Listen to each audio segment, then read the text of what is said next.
కానీ ఆడేమైంది తక్కువ చేయించి పంపించేసినారు. ఇక్కడ తక్కువ చేస్తే పంపించినారు. దానికి నాకే చూడు ఇంతనే మేము ఇంత చెప్తే ఇంతే చేయించినారు. మళ్ళీ నువ్వు దగ్గరుండి ఏం చేసినావు అడిగినా సెలెక్షన్ చేసింది. కానీ మీ అమ్మ ఏమనిందంట, లేదు ఇవే బాగున్నాయి ఇవే తీసుకో. ఆయన కూడా ఈ షాప్ అని ఏమన్నాడు, ఫస్ట్ అయితే పాపకు చూపియండి, పాపకి ఎంగేజ్మెంట్ అంటున్నారు కదా పెట్టండి, నచ్చలేదా మనం వాపస్ ఇచ్చి మనం వేరేవి తీసుకుపోండి. నేను అవన్నీ ఏం చెప్పాలా అమ్మ, ఇప్పుడు ఒకటి తీసుకో ఏదో ఒకటి. పెళ్ళయ్యేంత వరకు కొంచెం ఓపిక పట్టుకొని ఉంది. పెళ్ళయిన తర్వాత మాకు ఇష్టం వచ్చినట్టు మేము ఉంటాం కదా, అప్పుడు ఒకవేళ నాకు ఏది నచ్చితే అది నేను తీసుకుంటాను. ఇప్పుడు ఎందుకు దానికి కూడా గొడవనా?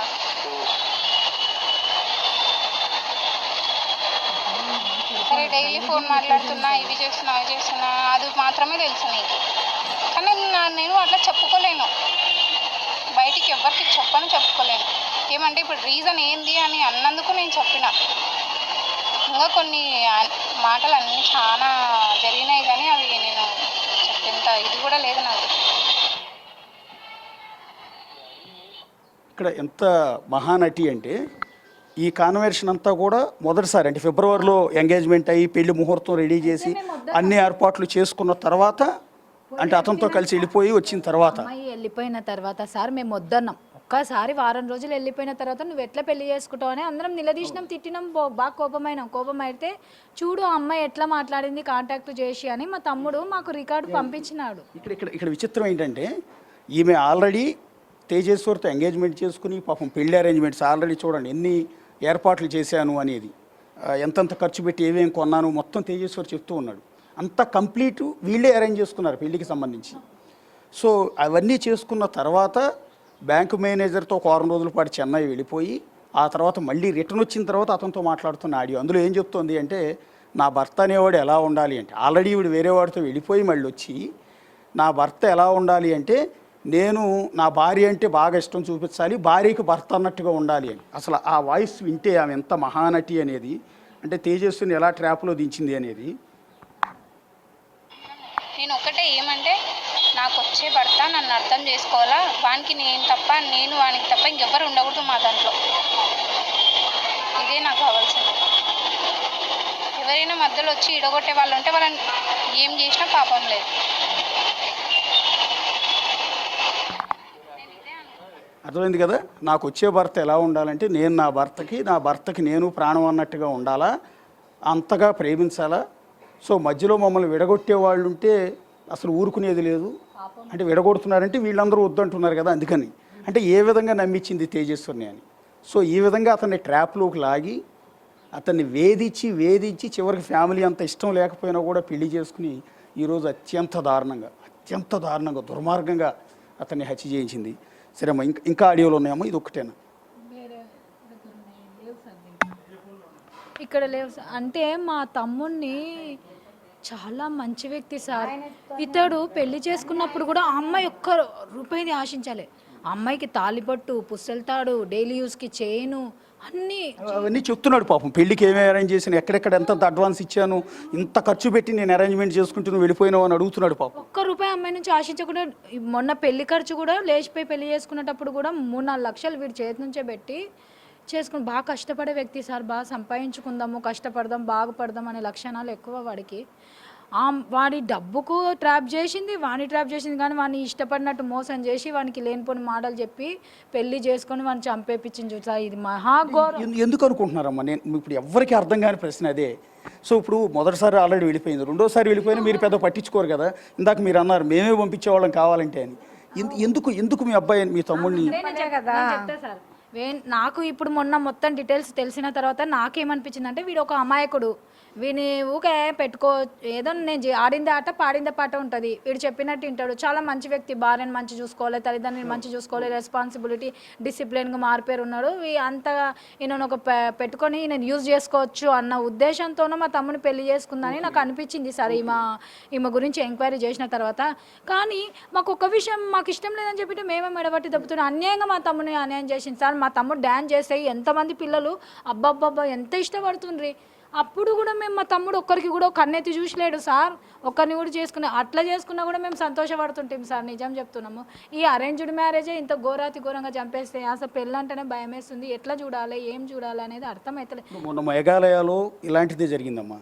ఈ సందర్భంగా మిమ్మల్ని గుర్తు చేస్తున్నాను. సేమ్ అక్కడ కూడా మంచివాడిని, చక్కగా అతనికి వెహికల్స్ ఉన్నాయి, బిజినెస్ ఉంది, అతను పెళ్లి చేసుకుంది. మేఘాలయ మనం హనీమూన్కి వెళ్దామని మేఘాలయ తీసుకెళ్ళింది. ఆల్రెడీ ఆమెకు ముందుగానే లవర్ ఉన్నాడు. అతను కూడా అక్కడికి తీసుకెళ్ళి సుపారీ గ్యాంగ్ డబ్బులు ఇచ్చి వాళ్ళ చేత మర్డర్ చేయించేసి హస్బెండ్ బాడీని అక్కడ పడేసి ఈమె పారిపోయి మా మీద దొంగలు అటాక్ చేశారని క్రియేట్ చేసి ఆ ఇన్సిడెంట్ జరిగిన తర్వాత ఇది రెండో దేశంలోనే రెండో ఇన్సిడెంట్ అమ్మ ఈ విధంగా భర్తను చంపించడం పెళ్ళైన తర్వాత అనేది. అది కూడా సేమ్ పెళ్ళైన నెల రోజులకి, ఇది కూడా పెళ్ళైన నెల రోజులకి. సో ఇది ఆ ఇన్స్పిరేషన్గా ఏమన్నా వీడు చేయించి ఉంటుంది అనుకుంటున్నారా? అదంతేం లేదు సార్. ఇతన్ని అడ్డు తొలగించుకుందాము అని అనుకొని చేసినారు అన్నట్టు అనిపిస్తుంది. అడ్డు అంటే ఇప్పుడు మీరేం అబ్జెక్ట్ చేయరు, పెద్దగా మీరేం గొడవ చేసే పరిస్థితి కూడా లేదు. ఎందుకు అమాయకుడిని అడ్డు తొలగించుకోవటం అనేది కదా ఇక్కడ ప్రశ్న.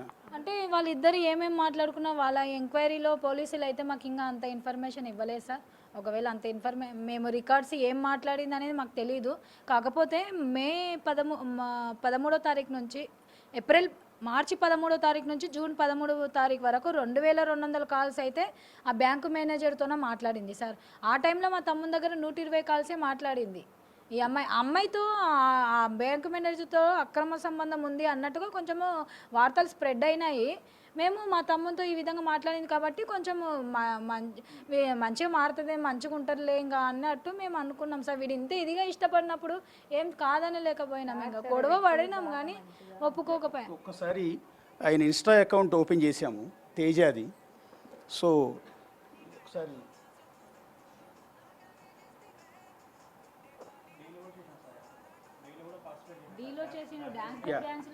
ఒక్క నిమిషం, ఇది డి షోలో కూడా ఈయన పార్టిసిపేట్ చేశారు.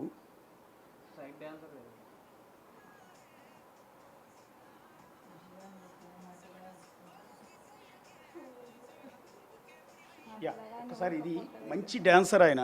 ఈటీవీ డి షోలో కూడా పార్టిసిపేట్ చేశారు, డ్యాన్స్ బేబీ డ్యాన్స్లో కూడా పార్టిసిపేట్ చేశారు చిన్నప్పుడు అని చెప్తున్నారు.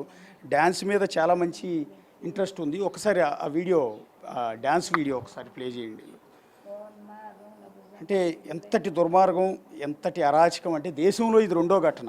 మొదటి ఘటన మేఘాలయలో మనం చూసాము, రెండో దారుణమైన ఘటన ఇది. ఒక మంచి పచ్చని కుటుంబంలో చిచ్చుపెట్టింది ఆ మహాతల్లి. ఎందుకు ఇలా జీవితాలతో, మగవాళ్ళ జీవితాలతో ఆటలాడుకుంటారు? ఇవాళ మగవాళ్ళ జీవితంతో కదా, ఎంటైర్ ఫ్యామిలీతో ఆట ఆడుకుంది ఈరోజు. ఇంతమందిని ఏడిపిస్తోంది. ఒక చిన్న లాజిక్ ఏంటంటే, నీ మానాన్ని వెళ్ళిపోయి ఉంటే వాళ్ళే పంపించేవాళ్ళు గౌరవంగా. అలాంటిది నాకు నువ్వు ఇష్టం లేదు, నాకు అతనే ఇష్టం అంటే వీళ్ళు చక్కగా దండ వేసి మరీ పంపించేవాళ్ళు. ఎందుకు అతన్ని పొట్టను పెట్టుకోవాల్సి వచ్చింది, ఎందుకు ఇంత కిరాతకంగా చంపాల్సి వచ్చిందని. ఒక్కసారి మన అతని డ్యాన్సులు కూడా మీరు చూడొచ్చు.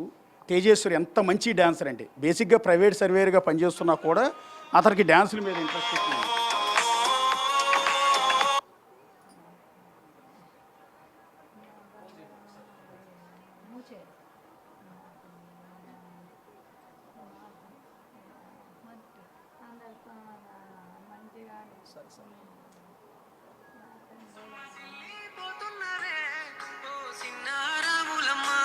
చెమ్మగిల్లి ముద్దయవే చూపించవే నాపై ప్రేమ నల్ల నల్లని కళ్ళతో నా చూపుతో నాగవే చేస్తేవే గుండె గాలిలో తేలుతూ ఆరాటలాడుతూ నీ ఒళ్ళోనే వాలనే చుట్టూ దిప్పుకున్నావే ఓ సిన్నారాములమ్మ చెమట సుక్కోల దిశయ్యకే నీ సిర కుంగుకే ముడివయ్యవే.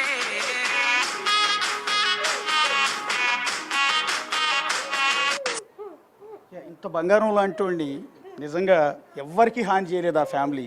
సో అలాంటి ఫ్యామిలీని ఎందుకు వేధించారు, ఎందుకు ఈ రకంగా పొట్టను పెట్టుకుంది అనేది ఎవరికి కూడా, అంటే ఇక్కడ కొడుకుని గుర్తు చేసి తల్లిని ఏడిపించే ఉద్దేశం కాదు, ఇది గుర్తు చేయాలన్న ఉద్దేశంతోనే. ఎస్, ఇది ప్రపంచానికి తెలియాలి. సో ఈ కారులోనే తేజేశ్వరిని కిడ్నాప్ కాదు, పని ఉంది, కర్నూలులో సర్వే చేయాలి ఒక ల్యాండ్ అని చెప్పి ఇదే కారులో ప్రస్తుతం టోల్గేట్ దగ్గర నుంచి కారుని తీసుకున్నారు. వైట్ కలర్ డిజైర్ కార్ అది. ఈ డిజైర్ కార్ అది కూడా ట్రాన్స్పోర్ట్కి సంబంధించిన, అంటే ట్యాక్సీ వెహికల్ అన్నట్టు, ఎందుకంటే ఎల్లో ప్లేట్ ఉంది. AP 39 UK 3157 Dzire white colour. So ఈ వెహికల్ని హైర్ చేసుకున్నారు. ఒక టోల్ గేట్ దగ్గర బహుశా సీసీ ఫుటేజ్లో ఇది రికార్డ్ అయినట్టుగా ఉంది. ఇదే కారులో చుట్టూ చూడండి, ఆ కారును కూడా మీరు చూస్తే లోపల ఉన్న తేజేశ్వర్ బయటికి కనపడకుండా ఉండటానికి ఫ్రంట్ బ్యాక్ అండ్ మొత్తం అద్దాలన్నీ కూడా బ్లాక్ ఫిల్మ్తో వేస్తున్నారు. అంటే లోపల ఎవరు మనుషులు ఉన్నారో కూడా కనపడట్లేదు. బేసిక్గా ఆర్టీఏ రూల్స్ ప్రకారం ఇది విరుద్ధం. ఒక విధంగా చెప్పాలంటే చట్ట ఉల్లంఘన ఇది. ఇట్లా బ్లాక్ ఫిల్మ్ ఫ్రంట్ గ్లాసుకు కూడా వేయటం, సైడ్ గ్లాసుకు కూడా వేయటం, కేవలం 50% మాత్రం వేయాలి. అలాంటిది కంప్లీటెడ్గా ఇతన్ని హత్య చేయటం కోసమే, చంపటం కోసమే, ఇది బయటకు ఆధారాలు దొరకకుండా కనిపించకుండా ఉండటం కోసం ముందస్తు స్కెచ్లో భాగంగానే ఇలా బ్లాక్ ఫిల్మ్ ఉన్న కార్ని వీళ్ళు హైర్ చేసుకున్నారు. AP 39 UK 3157 రిజిస్ట్రేషన్తో ఉన్న కార్ ఇది. సో ఇదే కారులో తేజేశ్వరిని తీసుకెళ్తున్నప్పుడు ఒక టోల్ గేట్ దగ్గర రికార్డ్ అయిన ఫోటో ఇది. సో ఈ కారులోనే తేజేశ్వరిని తీసుకెళ్ళి ఇదే కారులో గొంతు కోసి చంపి ఇక్కడ నుంచి కర్నూలు పాండ్యం దగ్గరికి తీసుకెళ్ళి అక్కడ ఆయన మృతదేహాన్ని పడవేశారు. సో ఒక్కొక్కటి కూడా పోలీసులు ఇన్వెస్టిగేషన్లో బయటకు వస్తున్నాయి, ఒక్కొక్కటి బయటకు లాగుతున్నారు, ఇంకా ఇన్వెస్టిగేషన్ చేస్తున్నారు. ప్రస్తుతం తల్లి కూతుళ్ళు ఇద్దరిని, ఐశ్వర్య ఆమె తల్లిని ఇద్దరిని కూడా పోలీసులు తమ అదుపులోకి తీసుకుని ప్రశ్నిస్తూ ఉన్నారు. అలాగే తిరుమల కోసం ఎవరైతే ఎంటైర్ ఎపిసోడ్లో మూల కారణమైన ఎవరైతే ఆ దరిద్రుడు ఉన్నాడో, ఆ నీచుడు ఉన్నాడో, ఆ తిరుమల బ్యాంక్ మేనేజర్, క్యాన్ఫిన్ లాంటి ఒక బ్యాంకులో హోమ్ లోన్స్లో మేనేజర్గా చాలా మంచి పోస్ట్లో ఉన్నాడు అసలు. సో అదే బ్యాంకులో తల్లి స్వీపర్గా పనిచేస్తుంది. అక్కడ తల్లితో ఎఫ్ఐఆర్ పెట్టుకున్నాడు. ఆ తర్వాత కూతుర్ని ట్రాప్ చేసి కూతుర్ని లైన్లో పెట్టుకున్నాడు. సో ఇద్దరు తల్లి కూతుర్లు ఇద్దరితోనూ సంసారం చేసుకో, ఎవడు కాదన్నాడు. నీ ఇష్టం, వాళ్ళకి ఇష్టమైంది, నీకు ఇష్టమైంది, నీ చావు నువ్వు చావు. ఎందుకు ఈ జీవితంలోకి ఎంటర్ అయ్యారు, ఎందుకు ఇట్లా చేశారు? నీకు నచ్చితే అమ్మాయిని తీసుకుపోవచ్చు కదా, చక్కగా వీళ్ళే దండేసి ఇదే ఇంట్లోంచి అమ్మా నాన్న పంపించేవాళ్ళు కదా. ఎందుకు ఇంత దుర్మార్గాన్ని గుడికట్టారు అనేది ఎవరికి కూడా అర్థం కావట్లేదు. ఒక్కసారి తల్లి అమ్మ ఫైనల్గా ఒక్క మాట అమ్మ. సరే, మళ్ళీ మిమ్మల్ని అడిగి మిమ్మల్ని ఏడిపించడం నాకే బాధగా ఉంది.